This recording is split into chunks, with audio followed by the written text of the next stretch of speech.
We all want to be good people, right? But sometimes, it feels like something inside of us pulls us in the wrong direction. The Bible calls this pull lust. Lust is a strong desire for something that isn't good for us. It tricks us into thinking that we'll be happy if we give in, but it only leads to pain and emptiness. Lust can feel powerful, like a raging river threatening to overflow. It whispers tempting thoughts and paints alluring pictures in our minds.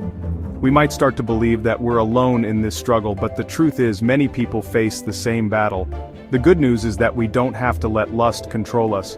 God knows how hard it is to resist temptation, and He offers us a way out. He gives us His Word, the Bible, as a guidebook for navigating life's challenges, including the fight against lust. Just like a map helps us find our way when we're lost, the Bible gives us directions for overcoming lust and living a life of freedom and purpose. By turning to God's Word, we can find the strength and wisdom to break free from lust's grip and experience true joy.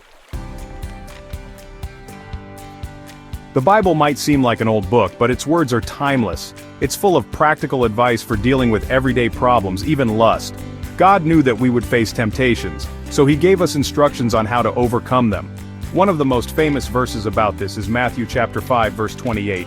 It says, "But I tell you that anyone who looks at a woman lustfully has already committed adultery with her in his heart." Jesus isn't saying that it's wrong to notice beauty in others. He's warning us about the danger of letting our thoughts linger on lustful desires. The Bible teaches us that true victory over lust begins in our minds. We need to be careful about what we allow ourselves to see, hear, and think about. Just like a gardener pulls out weeds before they can take root, we need to remove tempting thoughts before they grow into sinful actions.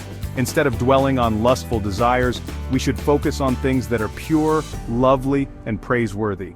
The more we fill our minds with God's truth and goodness, the less room there will be for lust to take hold. So, how do we actually do this? How do we guard our hearts and win the fight against lust? Here are some practical steps inspired by the Bible that you can start taking today. First, recognize your triggers. Pay attention to the things that make you stumble. Is it certain websites, movies, social media? Once you know what your triggers are, you can start to avoid them. Second, set boundaries. Just like a fence protects a garden, boundaries protect our hearts. Set limits on your exposure to tempting situations. For example, you might need to limit your time online or be selective about the movies you watch. Third, find accountability. Talk to someone you trust about your struggles. This could be a pastor, a mentor, or a close friend who will encourage you and pray for you. Knowing that someone else is aware of your battle can make a big difference.